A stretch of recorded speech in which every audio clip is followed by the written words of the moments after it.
Oke, aku akan bocorin gimana caranya, salah satu caranya aku nemuin produk digital yang bisa winning dan sebenarnya gampang, tapi entah kenapa banyak yang belum lakuin.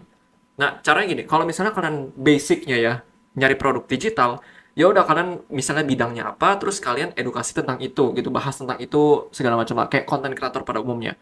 Tapi kalau misalnya kalian langsung, misalnya kalian bahas soal apapun itu, tanaman hidroponik, ya kan, cara bikin tanaman hidroponik sendiri, mungkin itu udah banyak yang bahas karena itu tuh kayak layer atau kayak lapisan pertama ketika orang pengen punya hidroponik sendiri, ya orang akan langsung kepikiran kayak ya udah gimana cara bikin hidroponik sendiri gitu. Itu jadi kayak layer pertama gitu loh.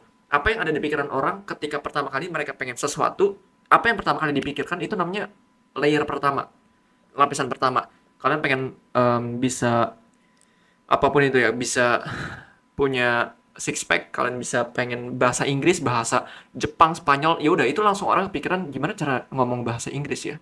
Edukasinya di mana, lesnya di mana. Kayak gitu. Itu udah pasti layer pertama. Nah, tapi sebenarnya ketika orang mulai terekspos dengan bidangnya, kayak saya pengen belajar bahasa Inggris, ya udah saya cari edukasinya.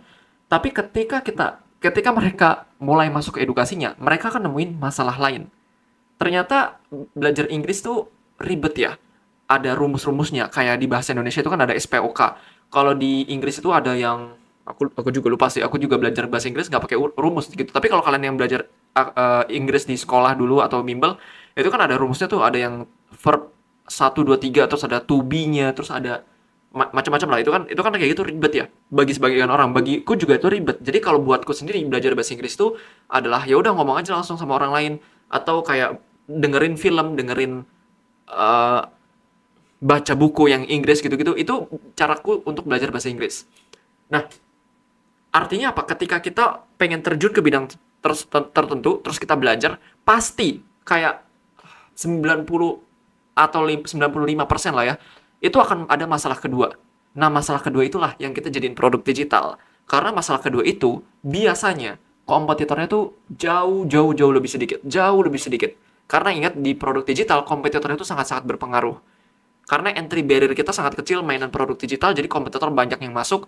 Nah, kalau kita pengen nggak banyak kompetitor, kita mainnya di layer 2 gitu. Jadi, contoh kalau misalnya kita belajar, let's say, bisnis online, jualan online di Instagram ya kan. Secara umum ya udah kita jualan, gimana caranya kita jualan online, kita akan diajarin misalnya dropship. Jadi, kelasnya misalnya tentang dropship. Nah, itu adalah layer pertamanya karena orang langsung nyarinya ke situ untuk belajar jualan online kan. Oke, dropship. Tapi ternyata waktu udah ngalamin dropshipnya itu udah mendalami, ternyata kok susah ya datangin pembeli. Ternyata udah posting tapi kok nggak ada engagement ya. Ternyata udah pokoknya udah kayak bikin reel setiap hari tapi nggak viral-viral. Nah, itulah masalah kedua. Nah, itulah layer duanya, apa namanya, tahap keduanya. Nah, di lapisan kedua itulah kalian baru bikin produk digitalnya. Kalian di situ ngajarin cara ngiklan untuk dropshipper. Setting iklannya gimana untuk dropshipper. Terus atau misalnya kalau kalian mulai bisnis online, terus kalian masalahnya ada di CS, misalnya orangnya udah banyak yang masuk ke WhatsApp, tapi ternyata susah closingnya nih. Nah, udah kalian bisa bikin produk digital tentang customer service, tentang CS, cara balas WhatsApp, cara bikin database untuk penjual online, gitu-gitu. Jadi kalau misalnya kalian pengen punya produk digital yang winning dan gak banyak kompetitornya, kalian bermain di layer kedua. Nanti layer kedua pasti nanti ada layer ketiganya, pasti. Layer ketiga, layer keempat, layer kelima itu makin dalam masalahnya. Nah, contohnya kayak layer ketiga itu misalnya, layer pertama kan tadi misalnya orang pengen dropship dong. Dia ikutan kelas dropship, tapi ternyata dia nemuin masalah lagi. Layer kedua adalah dia nggak bisa meta ads. Akhirnya dia belajar meta ads, itu layer kedua. Waktu udah main meta ads, ternyata dia mungkin ada masalah lagi, mungkin di copywritingnya. Dia udah ngikutin cara main meta ads, tapi landing page-nya mungkin itu kok kurang ya konversinya, persentasenya jelek gitu, conversion rate-nya. Akhirnya dia nyari lagi kelas copywriting atau ebook copywriting. Nah, gitu. Jadi kayak layernya tuh banyak banyak banget gitu yang kalian bisa masukin. Tapi semakin kalian dalam masuk layernya, itu semakin kecil marketnya. Jadi memang kalau aku pribadi mainnya di layer kedua atau maksimal layer ketiga. Layer keempat aku udah nggak main. Layer pertama aku main kalau kebetulan trennya baru muncul. Jadi baru mulai naik, demand-nya naik, belum komputer belum banyak, langsung dapetin layer pertama itu uangnya gede. Langsung uangnya meledak, pasti. Pasti itu. Kalau misalnya kompetitor udah masuk, kita mundur ke layer kedua. Kompetitor masuk lagi, mundur layer ketiga. Kayak gitu lagi. Tapi biasanya kalau kalian udah sampai ke layer 2 atau layer 3, kompetitor tuh udah mulai sedikit. Jadi bisa dipastikan layer kedua itu layer ketiga lah. Tergantung industri sebenarnya. Ada yang industrinya layer kedua tuh masih sepi, tapi ada juga ada industri lain yang layer keduanya tuh rame. Itu tergantung industri. Kalian harus lihat sendiri gitu. Nah, kalau misalnya nanti kalian masih makin dalam gitu, layer ketiga, layer keempat, nanti kalian akan makin susah jualannya lagi. Jadi kalau layer pertama kalian susah jualan, layer paling dalam kalian juga susah jualannya. Jadi kalian main di tengah-tengah. Di tengah-tengah tuh ya itu sekitaran layer 2 atau layer 3 itu masih oke. Jadi ke layer bawah-bawah itu kenapa makin susah? Karena makin sedikit marketnya. Jadi layer pertama itu kompetitornya mungkin banyak, tapi marketnya itu juga gede. Marketnya sangat gede sekali. Layer kedua, ukuran marketnya, market size-nya itu mengecil, tapi masih oke lah, masih lumayan oke, gitu. Tapi kompetitor udah langsung berkurang.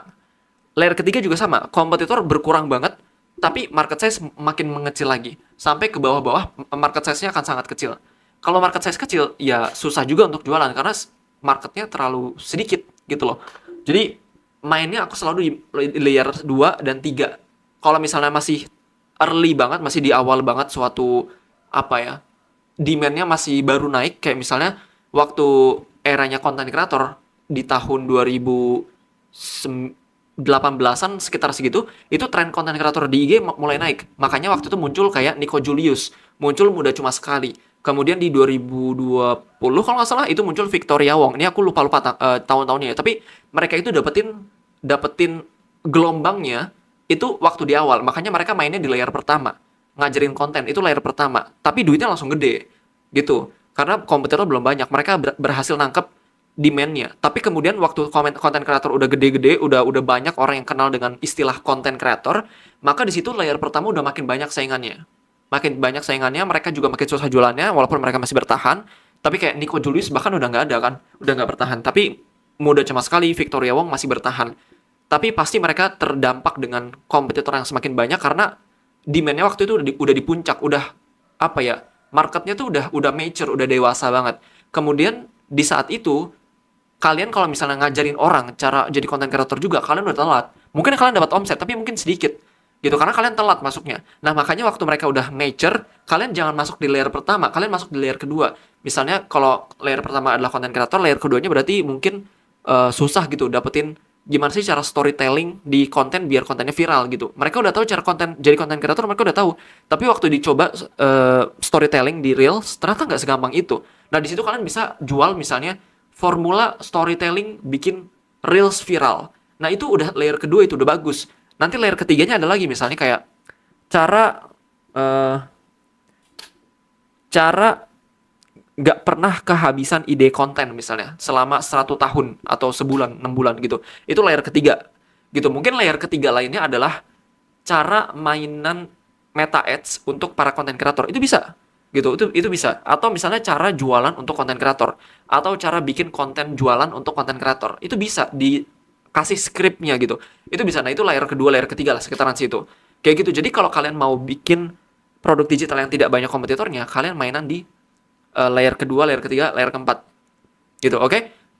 Makanya itulah kenapa kita punya komunitas member kita, di mana kita ngajarin gimana caranya bikin produk digital tuh tetap bersaing gitu dengan produk digital. Sekarang penjualan udah banyak banget produk digital dari masing-masing industri, tapi gimana caranya kita tetap bisa bersaing, kita tetap bisa dapat cuan, karena kita dapat di layer kedua, layer ketiga. Itu yang kita bagi ini komunitas kita.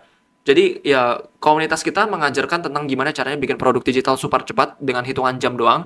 Paling cuma 6 jam, 7 jam itu udah selesai dan siap jual gitu. Atau maksimal ya 24 jam lah. 24 jam itu udah siap jual. Jadi dia nggak kebalap kompetitor karena setiap kali dapat ide baru langsung dibikin, itu langsung kita duluan jualan. Kompetitor belum ada yang masuk karena kompetitor bikinnya lama. Sementara kita cuma bisa 24 jam itu udah selesai. Pasti kita jual gitu. Dan dengan ide layer 2, layer 3 itu nggak ada kompetitor sama sekali. Jadi udah kompetitor mah dikit, udah gitu kita duluan lagi yang jualan karena kita bikin produknya cepat. Nah, itulah yang kita punya di komunitas kita. Jadi kalau misalnya kalian tertarik untuk bisa gabung dengan komunitas kita di program IDPC, Instant Digital Product Creation, kalian bisa klik link yang ada di deskripsi atau sekitaran video ini, di komentar juga mungkin ada. Jadi ya semoga itu membantu dan kita ketemu di video-video selanjutnya.